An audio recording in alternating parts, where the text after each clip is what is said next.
Hello and welcome to Charity's Treasures. Today's category is missionary messages, and our theme for the month is still Joseph Smith, Job, and us. So, the influencer or whatever is a little different because what I'm going to do is I feel like I need to dedicate this episode to a couple people from a couple people. And I want to dedicate this episode because I have felt all these voices as I listened to Job this week and the conversation between Satan and Job. I've had so many thoughts and so many feelings as it pertains to people who are on the other side, and I've been hearing their voices and kind of what they want from this episode. I feel Scott tell me that he wants me to dedicate this episode to my brother, Jared. And I feel my nephew telling me that he wants me to dedicate this episode to his mother. And after our family get together, I kind of cemented that idea in my head as we were talking about certain things at this dinner. Okay, I feel that both of these people on the other side want to send a message to each of these people. I feel like this episode is them talking to these people and not me, and telling them whatever they need to hear and get from it. I don't know what that message is because that message is not for me. But I do hope that they hear the message that is being sent by these two people who love them, who want them to succeed, who want them to know that God is aware of them. And if they choose to keep going, God will give them the strength that is needed to do so. I feel my nephew saying Happy Mother's Day to his mother. And I feel like Scott is telling my brother that he loves him. That dream I had that I talked about a couple weeks ago, in that dream was also my brother. And so I feel like Scott, because my brother, when Scott died, asked Scott to forgive him. And I feel like Scott does forgive him. And I also feel like he wants my brother to especially forgive him, because he feels like he could have been and should have been a better friend and not ruined the relationship by some of the choices that he made. So I think that he wants my brother to hear a little bit of that message today. And I feel like, especially since it's Mother's Day, Jett, my nephew, through this episode wants his mother to know how much he loves her and how important she is to him. In fact, that she is the most important person on this earth to him, and that he thinks that she is strong, and that he appreciates her and the strength that he sees in her. Because Jett, he wasn't planned. He wasn't planned to come to this earth. He was a surprise. And then, right before he was to come to this earth, there was trouble. He had trouble coming into this world. And he feels like his mom is the reason he got to live almost 8 years on this earth. And it wasn't for her strength and her endurance through the pregnancy and her doing everything right in the birth process, he would not have been able to live even 8 of the years that he lived on this earth. And he wants her to know that she is strong and that he is with her and that he loves her, and that any guilt she has for anything as it pertains to him will be swept away through Christ. I just get this feeling so much that he loves her very, very much and wants her to succeed, and that he draws strength from her strength while he is on the other side. Okay, so that's what this episode is dedicated to. Okay, the conversation between God and Satan. There is a part that is left out, right? That no one really talks about, or I haven't ever heard anyone talk about. There's a part of this conversation between the devil and God that we don't know. What we know is that the devil is there, but we also know that the sons of God were there, and they were gathered around God. the sons of God, which I'm going to include the daughters of God in this conversation. But God invited Satan and these sons and daughters of God to surround him, to gather around him, to have a conversation with them. Now, this is what it says in chapter 1 of Job. Now, there was a day when the sons and daughters of God came to present themselves before the Lord, and Satan came also among them. And the Lord said unto Satan, Whence comest thou? Then Satan answered the Lord and said, From going to and fro on the earth and walking up and down on it. And the Lord said unto Satan, Hast thou considered my servant Job, that there is none like him on the earth, a perfect and upright man, one that feareth God and escheweth evil? Today I'm going to include the daughters and sons of God into this conversation. What role did the sons and daughters of God play in this conversation? We are not told what role they had. We're just told that they're there. And why are they not included in the story as what their part is in the story, or rather their part is in Job's life? Let's put ourselves in Job's place, okay? Let's put ourselves in this conversation. Okay, I'm going to imagine that these sons and daughters of God surrounding God and being around Satan are our relatives and maybe our friends that have died. I will imagine God advised them to talk about, let's say me, since I don't know anyone else's experience and I'm the one telling the story, but I want you to imagine yourself in this conversation. So God invites them to come and gather around to talk about you. In this episode, they're talking about me, but I want you to imagine it's you. God's talking to my relatives, and he's asking, what should we do about Charity? She needs some growth. She needs to develop herself a little bit more. She needs to know how strong she is and how she can gain more strength from me, Jesus Christ, so she can become more like me. What do you think, everyone? I can imagine some of them saying, well, I think she might need a new challenge in her life. Then God sees Satan wandering and invites him into the conversation and says, Lucifer, we need your help. We need Charity to have a new challenge in her life. She plans on running all these races in 2025, but we can't make it easy for her, so that's where you step in. You must oppose her. You give her opposition and tempt her to give up. What do you think about Charity, Satan? What do you think about her and her goals? Satan thinks about what God is asking, and he responds, Charity has never broken a bone. I think if she broke a bone, she would give up because she has never experienced that kind of pain. It would be overwhelming for her. She's never experienced the pain that brings onto the body. I'm sure she will stop running if she breaks a bone that is free, that can't be fixed by a cast, because then she can feel the pain as it heals, and it will take longer. It won't be a quick fix. She'll have to live with the pain for a while, and this will be too much for her. Why do you want her to stop running? God asks. Satan responds, if she stops running, none of her dreams will come true, because if she gives up on this, she will give up on everything else. Then I hear my grandma chime in, and she says, I think breaking a bone is a good idea, but you can't break a bone that will prevent her from running if she chooses. You must still give her the opportunity to run, even if she is in pain. Satan agrees.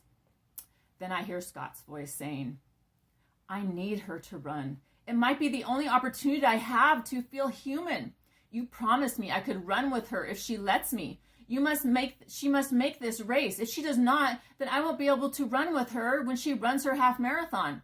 You said I could feel through her the heat of the sun on my face and the wind on my skin, and through her, you would allow me to feel how good it tastes to drink the water that will fill me up so I can run the next stretch of the race.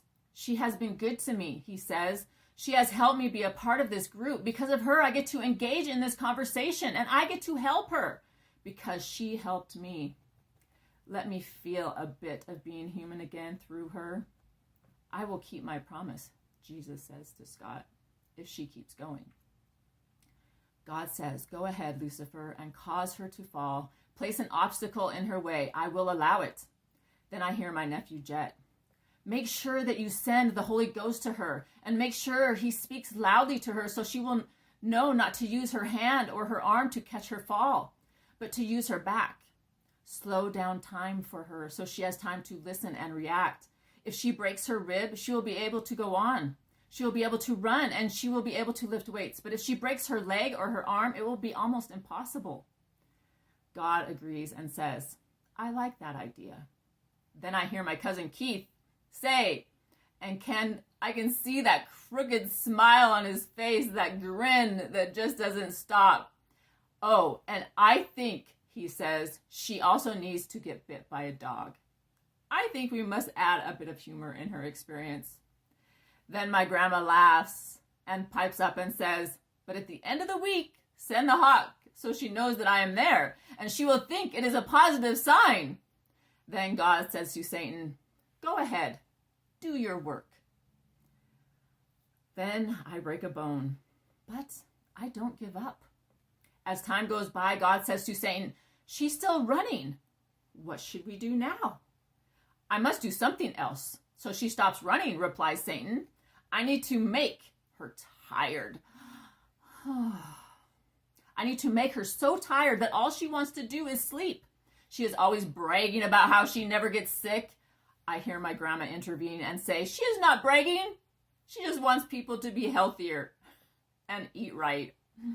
The sons and daughters of God gather around again and say, we think that she will keep going even if you make her tired. They agree that this will humble her, though. Satan says she has never had mono. Jesus says you can make her tired, but if she chooses to turn to me, I will give her strength to keep going. To keep awake enough where she can get her responsibilities done and also achieve her goals if she chooses to walk past the troubles and jump over the obstacles and keep going strong. The sons and daughters of God say, we can be with her. We can also give her strength if she chooses to keep going. We will be her arms and her legs. We will carry her as she keeps struggling through the troubles and the trials, and they're so excited to help me. We will be like the Savior. We will help her be strong if she chooses not to give up. Satan agrees and says, I will inject her with a virus that will make her want to sleep. Then I hear Keith's voice again saying, I think we should also give her an infection in the chin. This might bring some humor into the situation. We need some humor to look back upon. Even though I didn't like it, Keith, yes, it is kind of funny. Everyone stares at Keith and slyly says, what? God says, I will allow it. After a while, God and everyone comes back, and God says to them and Satan, she has not given up. She's still going. Satan replies, how is this possible? I have done everything, but not all. She's in pain from her rib, and she's sleepy, but she is still going. How is she so strong? My grandma pipes in and says, well, I'm sure I was a good example to her of strength while I was living in the world. Maybe that's why she's so strong. Then she laughs. My grandpa says, I knew she could do it. She has my determination and will keep going through all the tribulation. Jett pipes in and says, she has my heart. She has my love that I have for my family, and I give her strength as she is going through these troubles. I am giving her all the love that is in my heart, all the love that I feel for my family. I believe that love is carrying her through. Satan agrees weakly and says, okay, fine, she's making it through, but if I gave her another sickness, one that made her so sick and her head and body hurt and pain for a long time, she would give up. I will come to her in a nightmare and put fear and despair in her. If you let me inject her with one more sickness, I know she will not make this race. I know she will give up. She does not have the willpower to keep going. I just know that this will work. My grandma laughs and says, she's my granddaughter. You don't know her like I do. Then Jesus says, go ahead. Give her another sickness that will make her feel like she is in despair. And while she is pursuing her goals, she will also feel like death might be upon her if she keeps going. They all agree. But I think we must send more of us down to help her if she chooses to keep going. We will choose to be her rearward. We will lift her up when she feels like she can't go on anymore, and we will send angels who live on the earth to help her. Suddenly, hundreds more spirits come into the conversation. Scott is leading them. I have gathered the people that want to help her. She has done their temple work, and she has helped them, and now they want to help her. My grandpa says, the people on earth will come in different ways, and they will be evidence that we are also with her. When they help her, she will see us also. She will know that we helped in the plan. Then I hear Keith and wonder, how is he in this conversation, knowing that his temple work is not done? Isn't he still in spirit prison? Keith says, time does not exist with God, Charity. My family will eventually give you permission to do my work. I love you, Charity. Isn't God wonderful? Jesus Christ agrees and says, I can see how all this will give her strength. Go ahead and afflict her, Lucifer. Do your job. So he does. In my dream on February 14th, he sent a broken rib in the first injection. He sent mono in the second injection, and then he sent influenza in the third injection. I did not fail. I kept going. I got done what needs to get done. Now, in the story of Job, why aren't we told who the sons and daughters of God were and what their part was? Why aren't we told how they helped Job? Why aren't we told who they were as they related to Job and his experience? We cannot leave this part out of the story. What are God and the sons and daughters of God planning for you? Satan is also a son of God. He has a part to play. God cannot play Satan's part. I want you to imagine the affliction or tribulation or trial that you are going through. I want you to imagine who is helping you on the other side. I want you to imagine what God and they are talking about when it pertains to you, and why they think you need challenges, and why they think you can get through the challenges that Satan will place before you because he is involved in the conversation. Then I want you to face the challenge. Accept God's help. Accept those on the other side that want to help you and strengthen you and pull you through the troubled times. Thank the people on this earth who are trying to help you and accept their love and help. I want, and even to some extent, thank Satan for proposing the challenge that will make you stronger and closer to Christ. Thank him for doing his job. Then thank God for helping you overcome that job. This last year, I have felt that I've been amidst 1,000 twisting tornadoes all at once. And even though there's chaos and winds that have been surrounding and swirling around me, I feel like I am in the eye of the tornado because all I have felt is peace. I'm not saying that there hasn't been a struggle, but through all the struggle, I have felt peace, and it has given me the strength and helped carry me through all the winds circling around me. Accept the peace as you go through the struggle. Play the conversation in your trial as it pertains to your situation. I will end that there. I want you to put yourself in this conversation. I want you to see those people that are helping you. I want you to see what Satan is doing to try to stop you in your path and in your goals and in your life. Accept the invitation. Listen to the conversation. Turn your heart to Christ and get through it. He is not the only one that is helping you. Everyone that loves you is helping you. And I also want to say Happy Mother's Day to all those wonderful mothers. And I hope that you have a wonderful day. And I hope that you feel those on the other side support and love you. And I hope that your children love you and show you love. And I just hope that you can gather something from this conversation and it can change your life. I believe that if you really listen to the conversation, it will change your life.